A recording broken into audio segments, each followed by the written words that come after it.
¿Qué es el lenguaje? ¿Cómo ha evolucionado? ¿Cómo permite nuestro cerebro que comprendamos el lenguaje? Muchas especies animales tienen sistemas de intercambio de información que les permiten comunicarse para adaptarse mejor al medio. Pero, ¿es esto lenguaje? Vamos a ver un ejemplo. Did you know that bees are out there talking to each other right now? The honeybee performs a waggle and rotation dance to share information about the location and distance of a nearby point of interest. Let's say you're stuck in a beehive and your friendly busy bee goes out foraging. On her journey, she finds a flower full of powdery pollen. She heads back to tell you and the rest of the hive where this flower is. How? Distance and direction, my friend. She makes a waggle run, shaking it back and forth real fast while she kind of walks in this straight line. When she gets to the end, she turns to the left, circles back around to the start, waggle run again, now turn to the right, back to the start, waggle run again, turn to the left. You get the idea?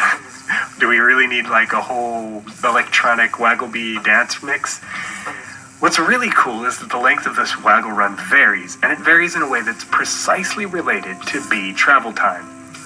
Bee travel distance. Closer the destination, the shorter the waggle. In fact, with every second a waggle run lasts, that bee's telling you to travel 1 kilometer.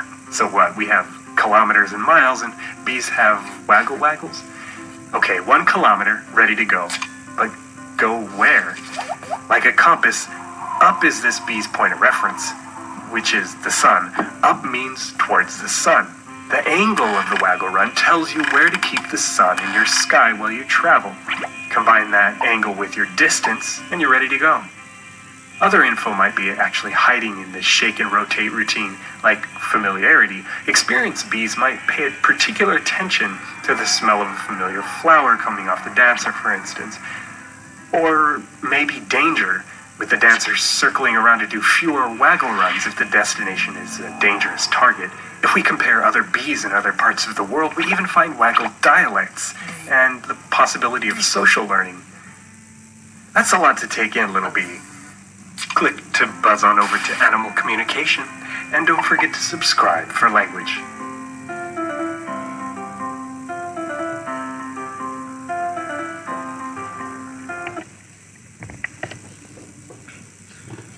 Como hemos visto, las abejas pueden comunicar una gran variedad de mensajes, pero ¿es esta comunicación una forma de lenguaje?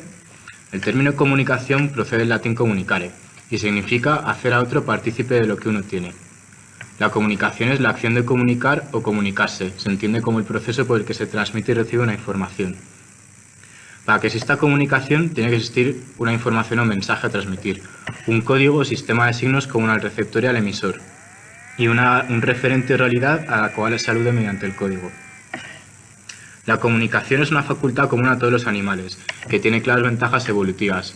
Sin esta capacidad, los individuos de las especies no podrían cooperar, transmitir mensajes mensajes necesarios para la supervivencia, como el hambre o el peligro. Pero hay varias diferencias entre la comunicación animal y el lenguaje, único en los humanos. En los humanos, esta comunicación es compleja. Mientras que en los animales sigue un patrón inflexible y no combinatorio, y solo pueden transmitir un número reducido de mensajes directos y básicos, en los humanos el lenguaje es complejo y abstracto, y se caracteriza por la utilización de símbolos, conceptualizaciones de un aspecto de la realidad representadas a través de un signo.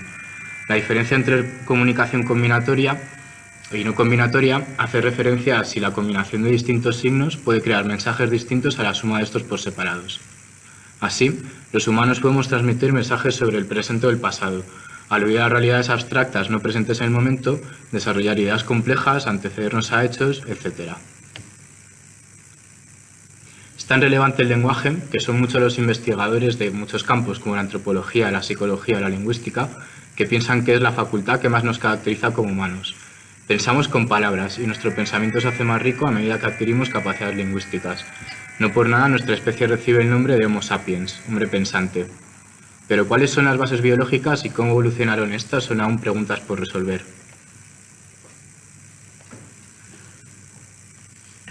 Para rastrear las huellas del lenguaje tenemos que irnos a nuestros parientes cercanos, los primates. En los primates, la forma de comunicación más relevante será a través de gestos, que tienen una intencionalidad y un significado. Presenta una notable variedad en su repertorio conductual. El siguiente vídeo es un ejemplo de algunos signos empleados por los chimpancés. So far, Kat has doubled the number of previously recorded chimp gestures, confirming 66 to date. Thanks to her work, we now have a chimp dictionary. Can you move over there, please? I'd like you to groom me, please.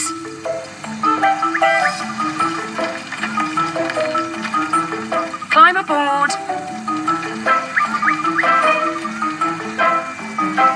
Can you feed me, please?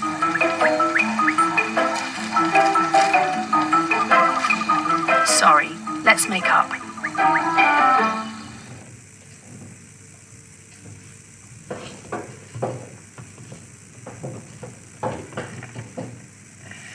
Tanto babuinos como chimpancés tienen una fuerte preferencia por la mano derecha durante los gestos comunicativos. Esta puede ser la causa de que, en estas especies en particular, sean las únicas donde se haya observado mayor densidad en áreas equivalentes tanto a Broca como a Wernicke.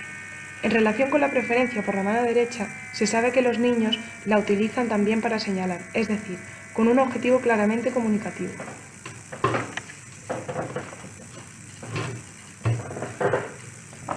Un hallazgo relevante en los estudios con primates fue el descubrimiento de que el área activada en la comunicación gestual de los macacos rhesus es la homóloga a las áreas del lenguaje en humanos. Esta es el área F5. Esto nos lleva a pensar que el circuito que procesa el lenguaje hablado es el que ocupa el área del gestual y no la inversa. En humanos hay varios estudios que apoyan esta teoría. Por un lado, se ha visto que las áreas que se activan cuando las personas sordas se comunican se superponen a las activadas durante el lenguaje hablado. Estas áreas comunes a ambos tipos de lenguaje son el giro frontal inferior en su parte media, el surco y giro temporal superiores en su parte posterior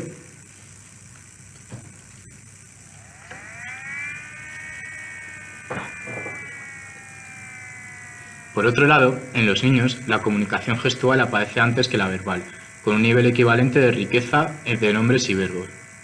Iverson y Goldwyn llevaron a cabo un experimento en el que grabaron a niños de 10 a 24 meses y se dieron cuenta de que los que combinaban palabras y gestos, como señalar a un gato y decir come, aprendían antes a combinar palabras, como decir gato come. Los bebés, por lo tanto, tienen ya capacidades lingüísticas, aunque no puedan hablar, lo hacen a través de gestos.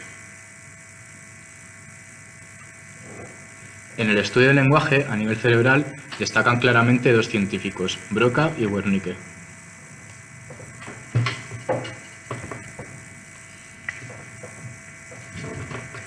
Paul Broca descubrió que el paciente amnésico Tan presentaba una lesión en la corteza frontal izquierda, una región a la que otorgó su apellido y cuyo punto crítico es el giro frontal inferior. Esta fascia, denominada fascia motora o de Broca, consiste en la dificultad para articular el habla. Carl Wernicke descubrió la fascia sensorial, cuyo origen radicaba en una lesión en la parte posterior del giro temporal superior. Esta fascia consiste en una alteración en la comprensión del lenguaje. Gracias a las pioneras técnicas que existen en la actualidad, como las hemodinámicas o las de localización de fuentes para el EEG o el MEG, sabemos que la comprensión y la producción del lenguaje no son tareas exclusivas de estas dos zonas respectivamente, sino que también influye la actuación de diferentes áreas localizadas en ambos hemisferios.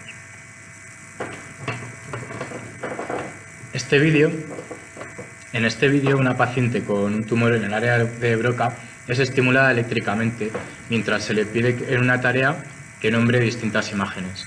Como vamos a ver, cuando este área es estimulada, no tiene la capacidad de articular esas palabras. Today, Henry is going to remove a tumor from Sarah Kitchen's brain.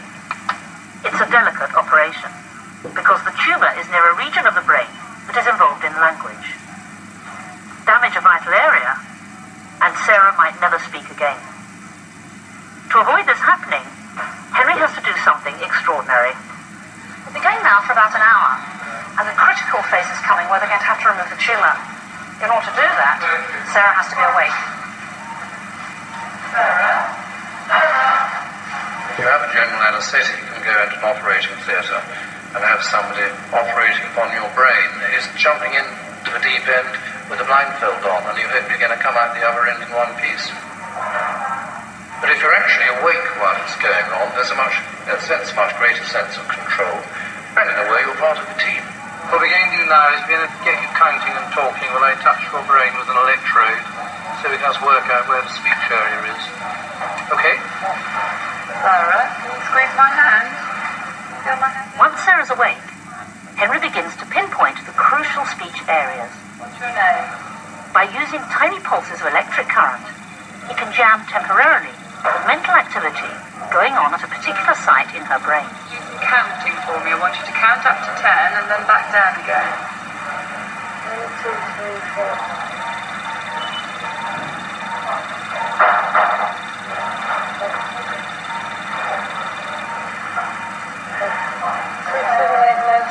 That's great. That's great. It wasn't that she knew the number 5, but couldn't actually say it. She could think the number 5, but couldn't think of it as a number, so to speak. I mean, it's different. One's not paralysing the vocal cords. One is actually paralysing the mental processes that turn a concept, a thought, whatever you want to call it, into a word. Carry on. 1, 2, 3, 4, 5, 6, 7, 8, 10.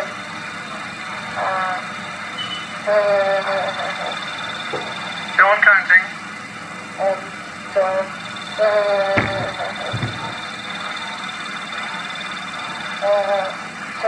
13, 14, 15. Okay. Wash, please. Well done. Sarah, thanks very much.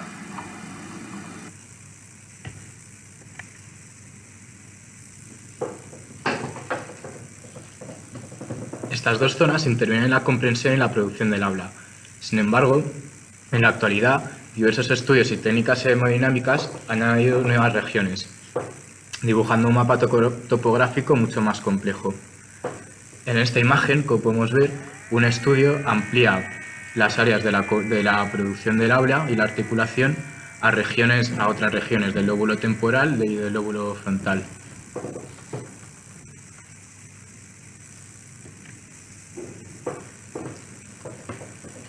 El fenómeno de la comprensión incluye muchos subprocesos y áreas cerebrales. La actividad cerebral durante la comprensión se organiza en dos tipos principalmente. Actividad asociada al procesamiento sintáctico, de la estructura de la información, y actividad asociada al procesamiento semántico, que tiene más que ver con el significado. Ambos tipos cuentan con un paso previo, cuando se clasifica la estimulación como lingüística a través de un procesamiento perceptivo.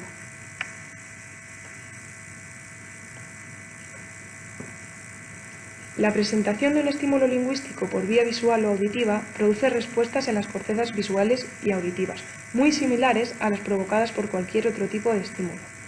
Tanto el proceso fonológico como el ortográfico, donde intervienen estructuras como el área de formación visual de las palabras, se caracterizan por ser bilaterales. En el caso del lenguaje procesado por vía visual, sabemos que en el inicio de esta vía, conformado por el giro fusiforme posterior, el surco occipital inferior y el surco occipito-temporal, se produce el procesamiento puramente perceptivo de la información. Posteriormente, los PRAD muestran que el componente P150 presenta mayor amplitud ante estímulos de apariencia lingüística. Este último componente se origina en la corteza occipito-temporal, en una región conocida como área de la forma visual de las palabras, que reacciona de forma total a estímulos con forma de palabras. Respecto al lenguaje procesado por la vía auditiva, se produce una activación de respuestas similar tanto cuando se presentan estímulos auditivos relacionados con el habla como cuando se trata de otro tipo de estímulos. En el área de la voz, que se encuentra en la zona media del giro temporal superior, se diferencia la voz humana de otros estímulos. Además, en torno a los 150 a 200 milisegundos, en la zona posterior del giro temporal superior, se observan respuestas específicas a palabras. Una vez se ha discriminado el estímulo, lo que se trata es de buscarle un significado. El dónde en nuestro cerebro se localizan el significado de las palabras ha sido uno de los grandes enigmas que la neurociencia ha tratado de investigar. Ese lugar se llama el lexicón, pero vamos a ver dónde está. Para llegar a encontrarlo hubo que seguir varias pistas. En primer lugar, había que tener en cuenta que se trata de una zona multimodal, es decir, debe presentar actividad tanto cuando se presentan las palabras de forma visual como auditiva. Y una segunda pista nos lo da lo que sabemos sobre la memoria semántica. Cuando activamos un recuerdo, activamos las zonas correspondientes a los diferentes atributos asociados a ese recuerdo, como por ejemplo la forma, el color, etc. El término con el que denominamos ese objeto o lo que sea es uno más de estos atributos. Entonces, uno de los candidatos que se supone que podría albergar el lexicón es el giro temporal medio. ¿Por qué? Pues porque se activa junto con algunas zonas adyacentes de forma multimodal, tanto al percibir estímulos lingüísticos auditivos como visuales. Además, se ha visto que su lesión puede producir problemas de comprensión. Y por último, porque es el foco del N400, un potencial asociado al acceso al léxico que ahora vamos a explicar. El N400 es un componente del Prado asociado al acceso al léxico. Se descubrió con el siguiente paradigma experimental. Se presentaban una serie de frases que podían acabar con una palabra congruente o incongruente. Y se observó que en aquellas que terminaban de forma incongruente se podía observar un potencial negativo en torno a los 400 milisegundos. Un ejemplo sería, pues, se presentan las palabras sucesivamente: el, coche, va, por, la, y luego pues una palabra que puede ser congruente como carretera o incongruente como intestino. Además, este mismo efecto se ha visto cuando se presentan grupos de palabras del mismo campo semántico y una última que puede corresponder o no a ese campo semántico. Aquí vamos a ver un vídeo de cómo este potencial se desarrolla. La imagen en la que nos tenemos que fijar es la de la izquierda abajo del todo. Vemos cómo todo va evolucionando y al llegar a los 400 milisegundos vemos un gran potencial negativo .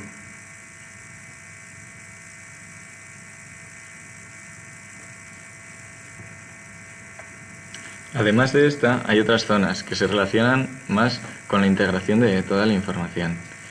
En primer lugar, el giro angular es otro área multimodal que, por la posición privilegiada que tiene, se considera que es una posible cima de la jerarquía de procesamiento.